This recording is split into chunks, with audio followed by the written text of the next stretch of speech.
புரட்சித் தலைவர் எம்ஜிஆருக்கு பின்னாடி இப்படித்தான் பேசினார்கள். புரட்சித் தலைவர் அம்மா அவர்கள் வலுவான தலைவராக, இந்தியா ஏற்றுக்கொள்ளக்கூடிய தலைவராக, தமிழ்நாடு போற்றக்கூடிய தலைவராக வந்தார்கள். அதற்கு பின்பு அம்மாவுடைய மறைவுக்கு பின்பு எடப்பாடியை பற்றி நையாண்டி பேசியவர்கள், கேள்வி பேசியவர்கள் இன்றைக்கு அவருடைய சுற்றுப்பயணத்தை பார்த்து மக்களை காப்போம், தமிழகத்தை மீட்போம் என்ற சுற்றுப்பயணத்தை பார்த்து ஆளுகின்ற திமுக கட்சியை 25 ஆண்டுகள் பாரம்பரியம் உள்ள திமுக கட்சியே மிரண்டு போய் கிடக்கின்ற நேரத்தில் 1.5 வயது உள்ள தொட்டில் குழந்தையாக இருக்கின்ற விஜயனுடைய கட்சி, விஜய் அவர்கள் அதிமுக தலைமையை பற்றியோ அதிமுக கட்சியை பற்றியோ பேசுவது கேள்விக்குரியது. அவருடைய பேச்சுக்கள் செயல் எதுவும் நடக்கப்போவது கிடையாது. திமுகவுக்கும்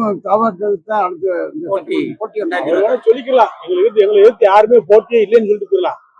அப்படி கூட சொல்லலாம். அவரு அதெல்லாம் களத்தில் நிக்க முடியாது. இப்படி பேசுனவங்க ரொம்ப பேர் நாங்க பார்த்தோம். அதிமுகவை சிறுவத்தனமா பேசுனவங்க அடையாளம் தெரியாம போன வரலாறு தமிழ்நாட்டில் இருக்கு.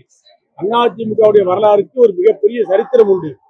அதிமுக எடப்பாடியார் தலைமையிலே வெற்றி பெற்று ஆட்சி அமைக்கும் அதற்குரிய அறிகுறிகள் இப்போ தென்பட ஆரம்பித்திருக்கின்றன. இதை பார்த்து போராடப்படுகின்ற ஒரு சிலர் எழுதி கொடுக்கின்ற வசனங்களை பேசி நடித்து மதுரைகளை பேசிவிட்டு சென்றிருக்கின்றார். அவருடைய நாடக கச்சேரி 2 நாளுக்கு முன்னாடி முடிஞ்சிருச்சு. பாஜக இனிமே அவருடைய பேச்செல்லாம் செயல்படக்கூடிய அளவுக்கு கிடையாது. அவருடைய பேச்சில அரசியல் கருத்துக்களும் இல்லை, மக்களை கவரக்கூடிய எதிர்கால திட்டமும் இல்லை.